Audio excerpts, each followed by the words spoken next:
Hey friends, welcome to the show. I'm Joe, and today we're going to just examine an academic business model. We've never had somebody like this guest on the show before.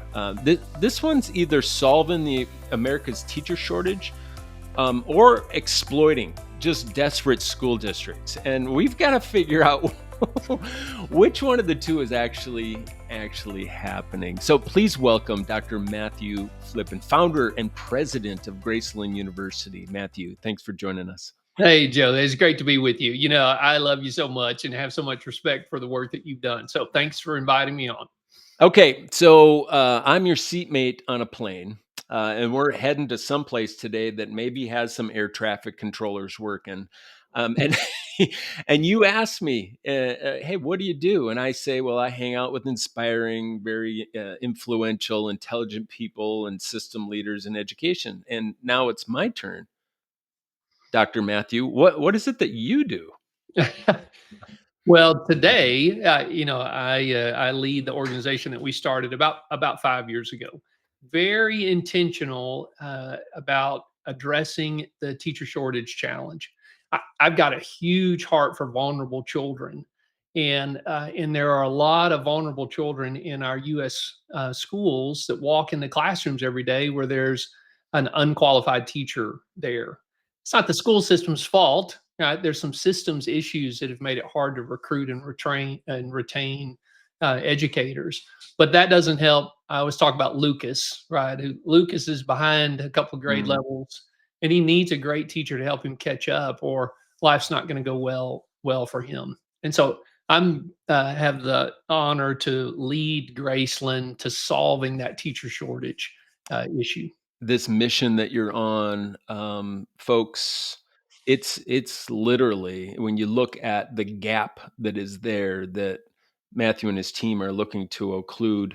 There is just a lot of heart work involved in that. But I really want to drill in. Let's start with the numbers that make I think make people really excited or really suspicious, honestly, because when you first unpacked your business model and Oh, sure. shared how you are actually solving this problem, I had a great deal of disbelief. I'm just being honest. Sure. Okay, Yeah. We get so that all the time. traditional universities are training teachers probably 35 to maybe 50 grand for a total package, That'd be um, and that'd be okay. you're you're charging a small percentage of that, and many of your students actually have scholarships even beyond that. In Sure. what universe does this actually pencil out, Matthew? I Yeah. just don't understand it.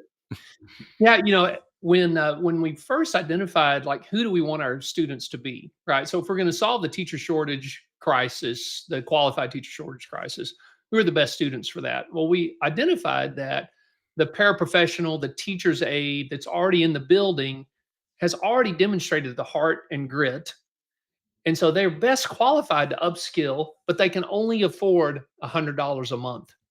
And so the challenge was, can we build a system that is hyper focused on serving their needs and getting them through the degree program for $100 a month, which translates to $5,000 for the entire degree, including books and fees, $44 a credit hour. And so, reverse engineering that, leveraging process automation, so many little systems things, using adjunct instructors that are K-12 educators with advanced degrees, and who are committed to the mission as well. Lots of system things that say $100 a month is sustainable, requires no government funding or participation, and allows us to scale in a way that will, we pray, ultimately see every child have an incredible teacher.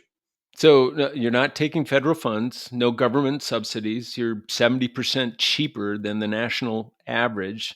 And you're saying it's about efficiency and mission, not necessarily cutting quality. You are paying your staff. You're not Yes. filling your class. You're not filling your classrooms with thousands of students. No, no. And I mean, it's 100% online, right? So that helps with the cost from a cost standpoint. When you don't participate in federal financial aid programs, you actually reduce your administrative cost burden drastically. And so, part of our model is how do we get somebody to apply and get all the way through the enrollment process in 7 minutes or less, right? Wow. And so, Wow. because if it's 7 minutes, there's almost no cost tied to that.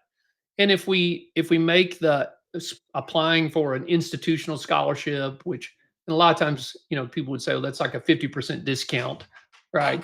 If we make that process very seamless, if we streamline the program sequence. So, for example, you tell us you want to be an elementary teacher, and we say, great, here are the exact 40 courses that you're going to take in row. Do you need an academic advisor, or do you need a success coach you Uh, can call when you're struggling, right. right? You You don't kind need of it. reframe some of the services to actually, create the supports that actually challenge the students to grow and Yeah, go as fast as you need them to go. Yeah. yeah. And I think when people initially think about, well, it's online, it's really affordable, but I mean, how do you really build relationships, right? It's asynchronous, so there's no live classes. Because again, our audience, 65% of them are single moms. They're struggling to, financially. They've got significant trauma in their backgrounds. The national average is they graduate from university 10% of the time, right? But with That particular profile of a student. Right. that profile of a Got it. student, 10% of the time. Mm. That is not well published, but when we look at traditional institutions and we say, how many students can you take that have this likelihood of success? You can't fill your university with them because you lose your accreditation if only 10% of your entire body, right? But we say we want 100% of that student profile. I want every one of my students to be a paraprofessional teacher's assistant that's got a really hard story. Now, why do I want that? Because they're going to connect best with kids. They've already lived that journey and they've already proven they can do the work, Oh my goodness. right? Yeah.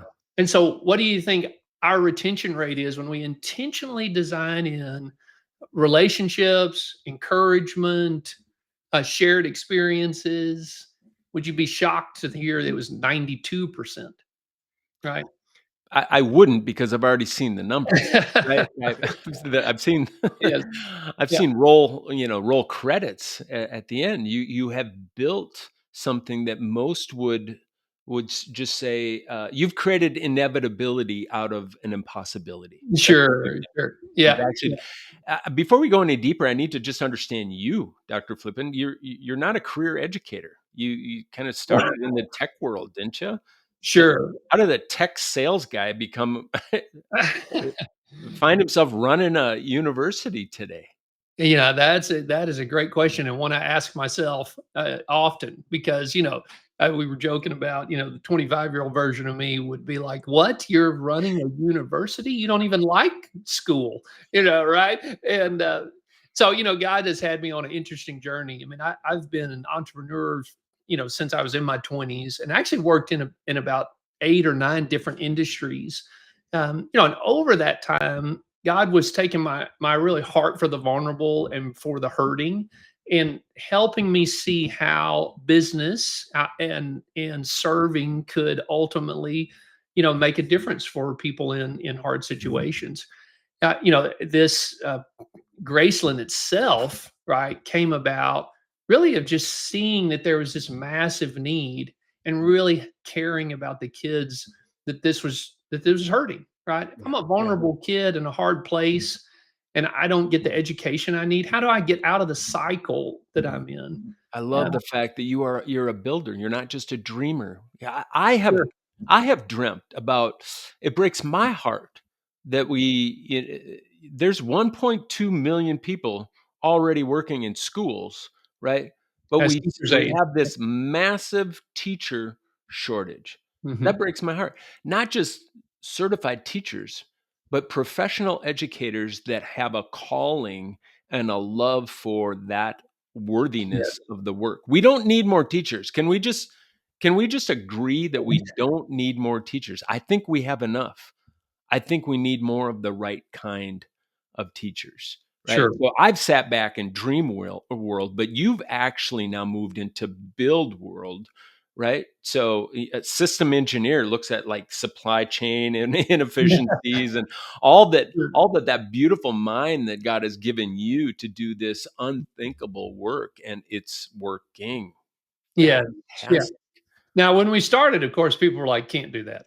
There's no way. Yeah, of course. Can't build a university for $44 a credit hour. You can't, you can't. But that's not that it didn't it makes sense to me. And you look at it now and you're like, wow, I really understand, the structure behind that. Being 100% focused on educating educators. I Hmm. mean, that decision alone, that it's in our mission statement, our organization cannot go into other professions, right? That we're only focused on this industry. That alone creates all kinds of effectiveness and Yeah, efficiency that is unique, right? It's unique in the traditional, in the higher education market, as you know. Right. absolutely. Yeah, so you're painting a picture. You've got Lucas as a student, right? Mhm. As a student in school, not necessarily your student, but No, you also have probably a personification of sure. your students. And I think of lunch lady that has just the right wearing the team Right. jersey, right? Yeah. I'm there for the right reasons, but I'm dreaming about there's got to be something more. Got to be Yes. Yeah. how. Tell me, how do you catch their attention? How do you draw them into your program? What is your what's your go to Yeah. market strategy, Doctor Flippin? Yeah. What's our hook? What's You know, your hook? this has been one of the revelations that about this work that I probably should have known ahead of time, but it still surprised us. You know, when we started this, we started with a big survey, right? We gathered 3,000 results from teachers' aides, across the country. We asked them, "Do you want to be a teacher? If yes, what are the barriers that you face?" So 90% said, "I want to be a teacher." And I'm a single low income mom with a significant trauma in my background, right? I mean, there's significant barriers. And I've got $100 a month. So we're like, okay, well, if we build that, Hmm. would you want to apply? 100% said yes. I would like to. So it took us about 9 months to get to a point where we could start offering, programs, and we sent a note out. Hey, apply. 2% applied. And I thought, okay, we have missed something here. We designed exactly what you said. We offered it to you. The application's free, right? And yet we get 2% response. But as you study market trends in any sector, a 2% click rate, if you will, or a return of a massive email Sure. blast, where 2% is kind of that's the average in the Yeah. marketing Yeah. world. So you hit standard with Well, 2%. 2% won't address the need. So of Oh, course, yeah. I'm not happy with that. So we asked some people and they said, when your profile student has this kind of story, um, fear and self-doubt is actually their biggest barrier. They've went through so much that they don't believe they're worth it, they're worthy of it, that they deserve it, that they can do it. Wow. So how do you overcome that? And what's so amazing about how we're designed is that, and I actually just learned something about this recently about the neuroscience of confidence. That I can take some of my confidence and I actually can infuse that into your brain by saying that I believe, Joe, that you would make a great teacher, for example. And if trusted authority figure in your life. And so we started reaching out to campus principals saying, "Hey, do you have great people on your campus?" And we think about Abby. Abby is my persona, right? You have great people on your campus like Abby, who loves kids, has a hard backstory, wants to be a great teacher. You think they'd make a great teacher, but they don't have a path. And what all principals say pretty much is, yes, I've got great people. They don't have a path. And we say, well, hey, if we could help them for, in most cases, $100 a month, get on the path to a degree in education certification? Would you share a nomination with them? Would you nominate them to come look at Gracelyn as, Brilliant. as an opportunity? Somebody that they know, because you're on the outside. You're an They don't know outsider. us, right? They Right. don't know us at It's all. somebody that they respect, has positional authority, and hopefully also has a heart for people that Yes, has deposited many times into this particular woo, yes, and done right, we'll see like a 60% application rate. through Uh, the nomination Through the process. nomination process. Yeah, really amazing. Amazing to see how that spoken word, I can speak life into you, Mm, casts a new vision, gives you the confidence to get started. Once you start with us, you're going to experience so much encouragement and support, very applicable learning. So you can take what this week and I can apply it immediately to being a better teacher. And adult learning theory supports all that, right? The more I right, can right. immediately apply it, and that leads to like, well, why would I not keep doing this, right? I'm here for impact anyway, and I'm already making a better impact by being part of Graceland. So you are accredited, correct? We are credited through DEAC. Yep. Yeah, So and what I need to know, what our listeners are probably needing to know is, okay, you can graduate, but how many actually graduate and actually are teaching? Because sure. that's part of the problem is we are graduating people with education degrees, but many of them are not teaching for whatever reason. How have you how have you closed that gap? Yeah, yeah. I mean, it's a great question. So, one, you've started with people in the building already. Right. So you start with people in the building already in an educator role. You've gotten them nominated by their principal who said, "Hey, I want you to do this because obviously I want you to come work for me as a teacher." And so, most of our students have 6 years of experience already. So if you know the like 5 years is the cutoff of like, oh yeah, if you make it five, well, think about our population is already at six, right? So They're already bought in. They're already all bought in. well, My car is gonna go to this parking lot for the rest of my life.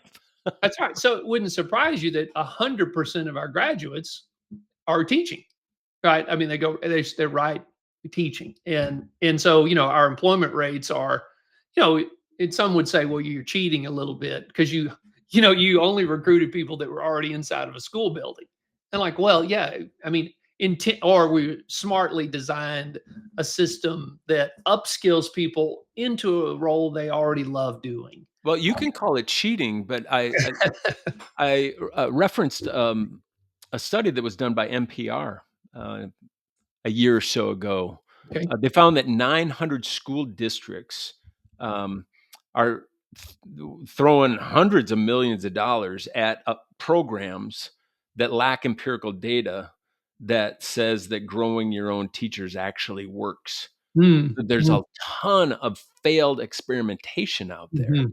So, you've learned to call it a hack. I don't know, Sure.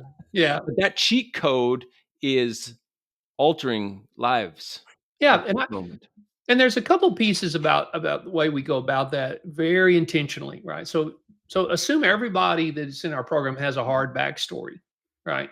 Well, if we can shift the mindset about why you went through that hard story and connect that to a purpose that actually God has a purpose for you in that story that you'll be able to minister as a word or speak to or relate to a child in your classroom that's got the same hard story they're going through. Mm, If you connect your why to something that is such a high calling, how could you ever do anything other than what your life has experiences have prepared you for?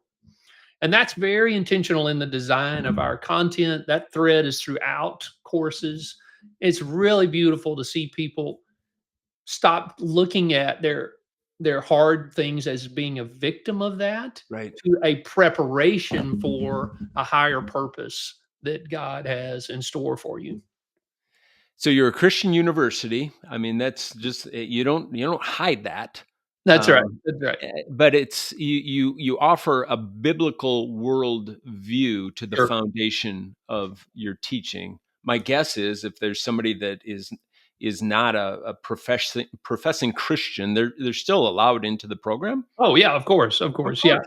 I mean, most of our students, I would say, are at different journeys in their faith. That some have, you know, are barely exploring that, and some have, you know, been followers of Jesus for a long time. But you know, we want everybody to come and be part of our program. We definitely believe Jesus taught in a way from a servant leadership and really just loving people where they are. That if more of us could just even live like that, serve like that, teach like that, boy, our society would be just really incredible. If we just get honest and think about some of the most renowned educators and leaders throughout history, the ones that are doing the most good, Sure. um, many, if not all, have pointed to my model teacher is Yeah. Christ himself. So you can't hide from, and you think about just if you did a survey and said, hey, do you think we need more or less love in our schools? Do we need more or less joy in our schools? I'm Mhm. preaching now.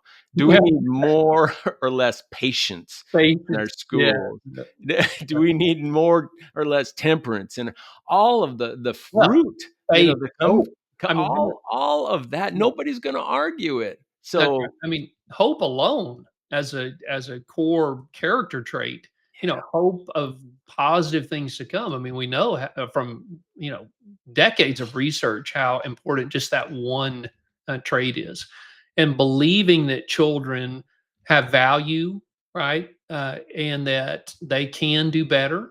I mean, think of all the studies that have documented how important it is for us to view have that view as educators and leaders in general, right? You know, absolutely. yeah, Absolutely. If you're going to transform something, that only comes from somebody that has first been transformed. So yeah, we're talking some serious truth. You just released a book, Win with Your Talent Pipeline. yes, yes, Okay? What was the reason for writing that book? yeah. You know, there are. Yeah, thanks for asking. I mean, one, this is like the advanced version of the dissertation work that I did. That was Who's really it aimed for? Who did you write it for? Yeah, it's really for district administrators, campus leaders to say, "Hey, there is a very specific design to upskilling your talent that's in your building, so that if you'll implement these 12 pillars, right? You know, I have to implement all 12, but there are some real key ones. Nominating your staff is one. Having an affordable program, you know, of course, is part of it. But if you'll implement those with fidelity, then you will not have a teacher shortage." And we've got some great examples in there about one, you know, probably 12 to 14 case study stories that are incredible. We've got an example where one district has 60% of their paraprofessional staff are enrolled with Gracelyn. I mean, and they've got more potential educators than they have positions available.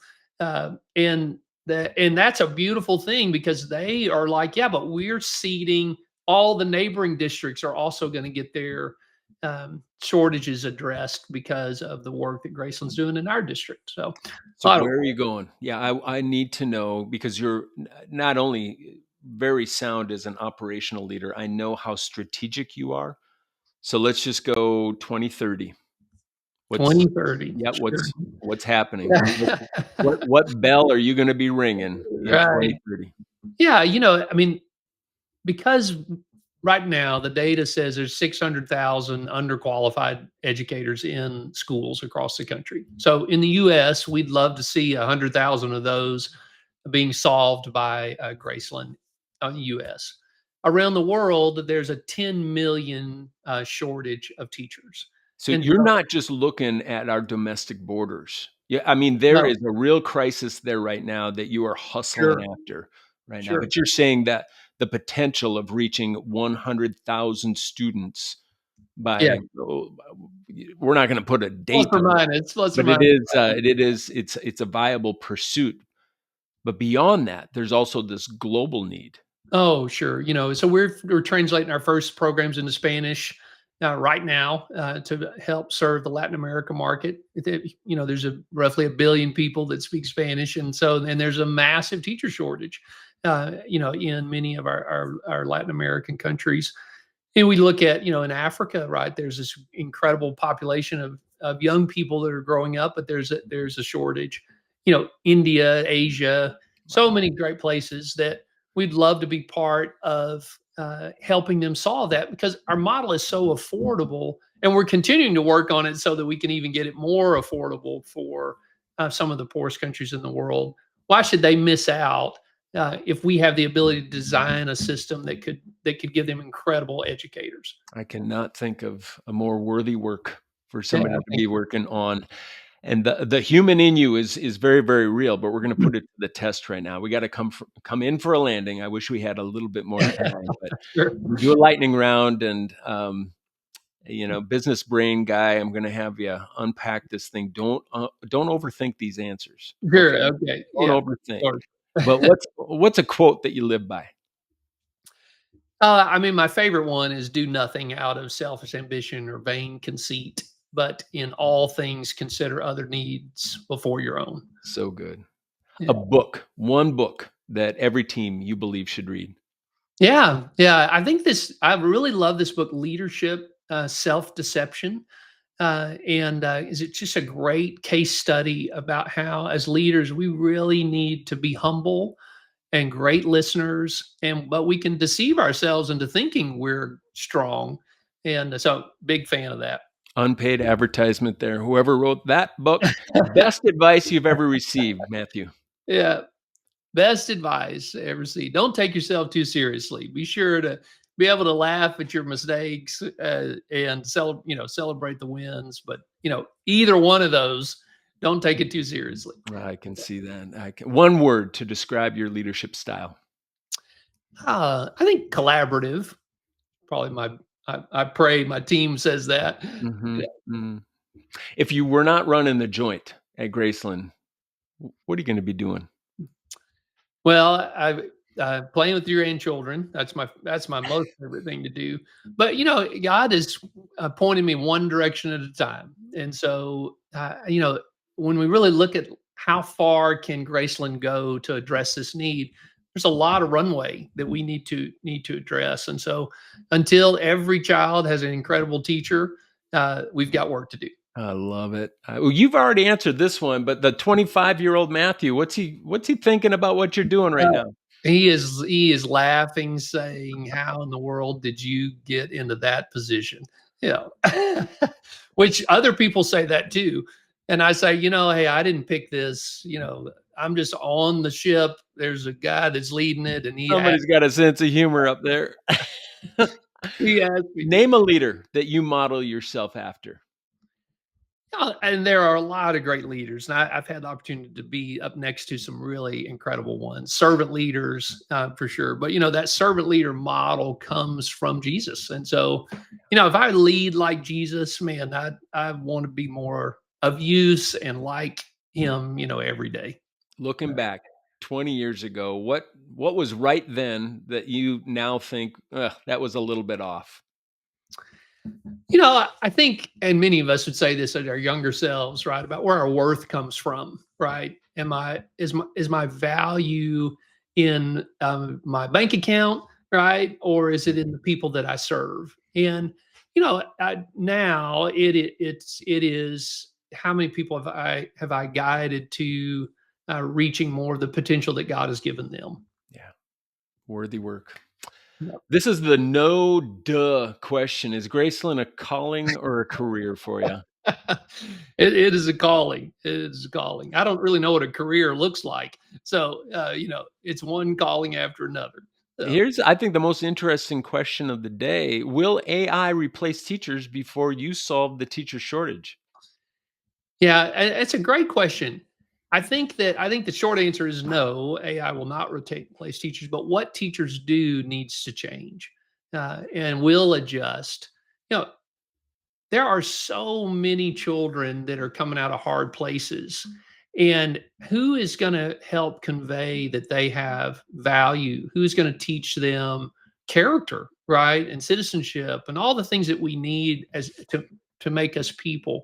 And there are a lot of parents that are working hard, and so their kids need to go someplace where that work continues to develop great people that reach their potential, and they need to that needs to happen through relationships. We know so much about the brain right now, and that's just always increasing. And so there are things that our minds need, our bodies physically need positive touch, Yeah. right?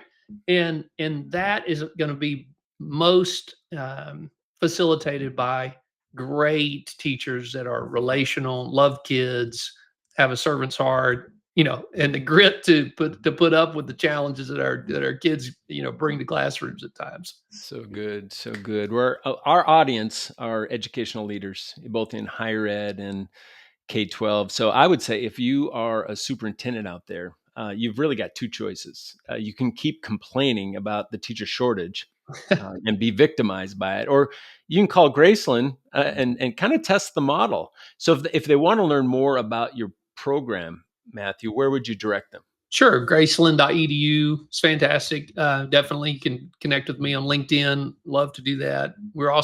I'm hosting a podcast as well about Ah, transformational educators. I've seen some of your stuff out there. It is it's a step above what you're sitting in right now, boss. It's good No, no. stuff. It's good stuff. But also, if you're a paraprofessional and you want to teach, you also have two choices. You can keep waiting for the right time and just hoping your ship comes in, or you can also apply. Same web address, right, Yeah, Matthew? same web address. Application's free. Love to have you come alongside and we guide you on your journey. And it's a matter of weeks. I mean, you just can get people into your pipeline in a matter of weeks, correct? Yes, that's correct. Yeah. Wow. Absolutely. Any last words, Matthew, for our listeners out there? No, I think, I want people to be encouraged. I want them to say, hey, yeah, there's a struggle out there. Graceland wants to partner and say, hey, let's work on this together because there are some real feasible solutions that can help some of these challenges improve. And we'd love to be a part of that. Well, I have been just so attracted to your mission because I think it's worthy work, and you're building an entire loving community around that work, and you're reclaiming a ton of suffering out there because that's your target market, that's your pursuit, and Mhm. I can't think of any more worthy work, Matthew. So thank you for spending some time with us today on the show, and I guess that's it, folks. We will see you next week. Peace.